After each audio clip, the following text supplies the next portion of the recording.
alamin, wassalatu wassalamu ala sayyidil murselin. Vëllezër dhe motra, Kurban Bajrami na kujton një pejgamber të madh Zotit gjithësisë, Ibrahimin alayhis salam, i dërguar i përzgjedhur, imam i njerëzve të devotshëm, imam i pejgamberve, babai i pejgamberve njihet ndryshe, Ibrahimi alayhis salam. Ky njeri është shembull për të ndjekur në jetë, Ibrahimi alayhis salam. Qysh kur ishte i vogël, qysh moshën e vogël, subhanallah, Zoti i gjithësisë i kishte dhënë një mendje mbrëmti. Subhanallah, i meditoj në krijesat e Allahut të lartësuar, krijesa gjigante të Zotit të gjithësisë. Populli ku ai u rrit ishin idhujtar, afrues të tutave dhe zjarrputist. Ibrahimi alayhis salam deshi të jepte popullit të tij një mësim dhe filloi të meditonte në krijesat e Zotit gjithësisë. Meditoi tek dielli, krijesë gjigante. Meditoi tek yjet, tek hana, gjitha këto krijesa gjigante, duke diskutuar me popullin e tij. Pra që këto idhuj që ju adhuroni janë më të vogla se këto krijesa, por në fund edhe këto krijesa, dielli, yjet dhe hana perëndonin. Atëherë u tha atyre, unë adhuroj për Zotin krijuesin e këtyre, inni wajjahtu wajhiya lilladhi fatara as-samawati wal ard. Unë tha, jam drejtuar atij që ka krijuar qiellin dhe tokën. Ibrahim alayhis salam e kuptoi se Zoti i gjithësisë është ai që na ka dhënë mirësi pafund. Po të meditosh, o njeri i nderuar, në diellin, në rreshjet e shiut që bien mbi një tokë të vdekur, e prej saj dalin bimë të gjalla. Kupton se ka një krijues absolut, ka një krijues të madh që ka krijuar gjithçka e na ka dhënë mirësi të shumta. Allahu i lartësuar na ka dhënë mirësinë e familjes, mirësinë e shëndetit, mirësinë e dërgimit Muhamedit alayhis salam, mirësinë e kësaj feje që ne kemi, fenë islame, është mirësi e madhe. Wa in ta'uddu ni'matallahi la tuhsuha. Nëse ju do të nisni ti numëroni mirësitë e Allahut, nuk do të arrini, thot Zoti i gjithësisë, ti numëroni këto. Janë shumë, janë të shumta ti vetëm veten tënde po të meditosh. Wa fi anfusikum afala tubsirun. Dhe vetë tuaja, thot Zoti, a nuk shikoni? Meditova vetëm tek mirësia e shikimit, vetëm tek mirësia e dëgjimit. E Ibrahimi alayhis salam deshi ta kujtonte popullin e tij për këto mirësi. Dhe subhanallah, i orientoi ata për ta adhuruar Allahun e lartësuar, sepse Zoti i gjithësisë në këmbim të këtyre mirësive që na ka dhënë, na ka kërkuar me adhuru atë.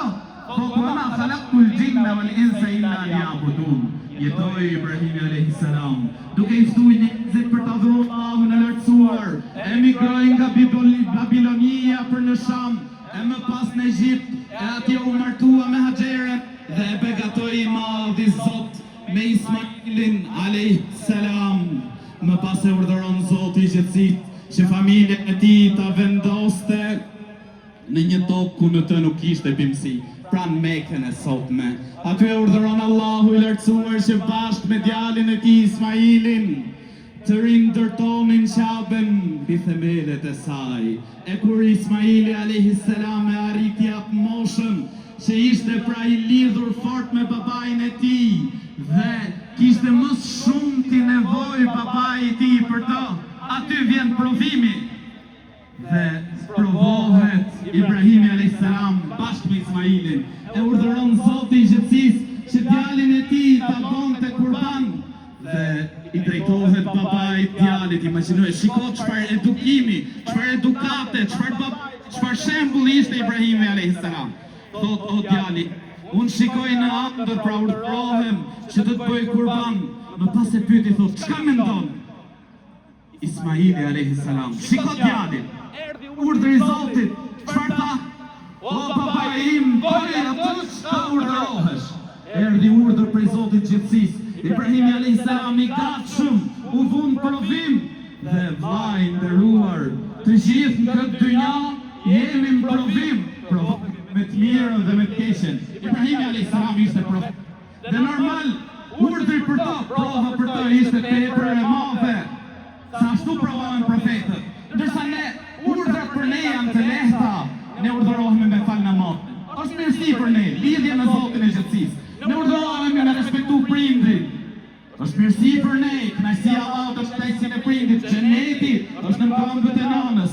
Ne urdhërohemi me respektu fëmijën, ne urdhërohemi për të parë sjellje të mirë. Të gjitha këto janë dobin tonë. Ne urdhërohemi me fal namazin, është shtylla e dytë e Islamit, lidhje me Zotin e gjithësisë. Në sejdë je vendi ku je më pranë Krijuesit të gjithësisë, pranë mirësitë shumta. Lumë për atë njeri i cili i zbaton këto gjëra. Ibrahimi a.s. bashkë me Ismailin a.s.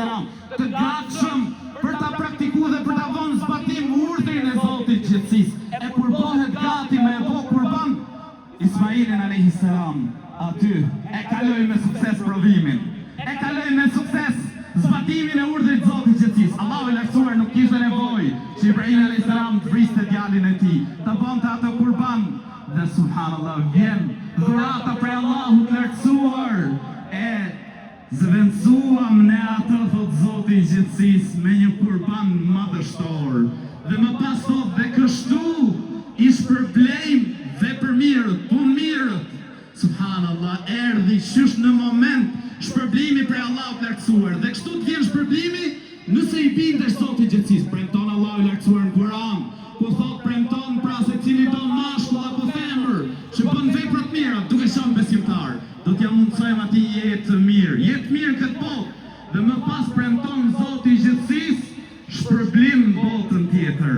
E kaloi me sukses dhe erdhi kurban madhështor për të si shpërblim. Ishte madhështor, pse? Sepse zëvendësoi një njeri madhështor, Ismailin a.s. njeri madhështor. Ishte madhështor, pse? Sepse vazhdon kjo traditë tjetë qysh për Ibrahimit a.s. E praktikojnë Muhamedi a.s. Vazhdojnë të praktikojnë edhe ummeti i tij, bëjnë kurban për kë? Për Allahun e lartësuar. Ishte madhështor kë kurban, pse?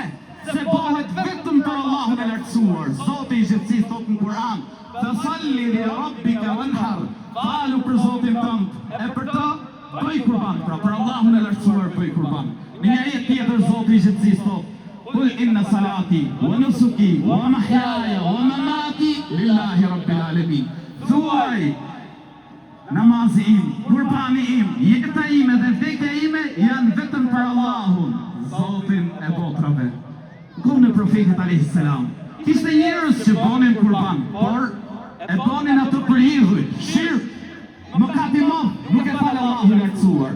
Edhe sot ka njerëz që nuk e bëjnë kurbanin për Zotin, por e bëjnë për varret apo për vendet ashtë qytetare të mira. Shirku është Zotin e rujt, mëkati më i madh që Allahu i lartësuar nuk e fal nëse njeriu nuk pendohet. Kurbani bëhet vetëm për Zotin e gjithësisë. Vllai nderuar, motër nderuar, e kaloi me sukses Ibrahimi a.s. Edhe ne shpresojmë ta kalojmë me sukses provat e kësaj bote, të zbatojmë urdhrat e Zotit të gjithësisë. Më pas vjen dita e gjykimit, dita e shpërblimit, ne do dalim para Allahut të lartësuar.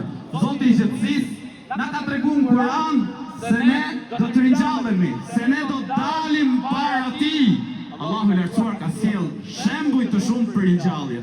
Zoti i gjithësisë ka kriju krijesa më të mëdha se ne. Njeriu, imagjinoj dielli, malet, qejt, krijesa më të mëdha. Njeriu është krijesë më e vogël. Allahu i lartësuar i thot diçka e bëhu, dhe ajo bëhet. Reshjet e shiut që bin për një tokë të vdekur, dalin prej saj, bin të gjalla. Kështu pra, do të ringjallemi edhe në ditën e gjykimit. Nuk ka gjë të vështirë për Zotin e gjithësisë. Në botën tjetër, kur të ringjallemi dalim para Allahut të lartësuar. Zoti i gjithësisë thot: "Fariqun fil jannah wa fariqun fis sa'ir." Një grup për në xhennet, e grupi tjetër për në zjarr. Ata që i bindën Allahut, adhurojnë Allahun, i zbatojnë urdhrat e Zotit, bëjnë vepra të mira, janë njerëz të mirë në këtë dynja për xhennet. Ndërsa ata që mohojnë Zotin, i bëjnë Allahut të lartësuar shok për ta, refuzojnë urdhrat e Zotit gjithësisë, i kthejnë shpinën urdhrave të Allahut të lartësuar, për ta Zotin e rujt zjarri i xhehenemit. Vllai nderuar, feja e Zotit është e lehtë. Motër e nderuar, feja e Allahut është e lehtë. kush thot La ilaha illallah Muhammedur Rasulullah, e thot këta me bindje të plot se ka po tjetër, se ka xhennet, se ka xhehenem, hyn xhennet. Vaj nderuar, e lu Zotin e gjatësisë që të përgëzohemi të gjithë ne bashkë me ata që i dua me fjalën e Allahut lartësuar Ja ibadi la khaufun aleikumul yawm. O robrit e mi, nuk ka frikë për ju sot dhe nuk ka pikëllim. Elush Allahun e lartësuar na bëj gjithëve prej banorëve të xhenetit. Amin.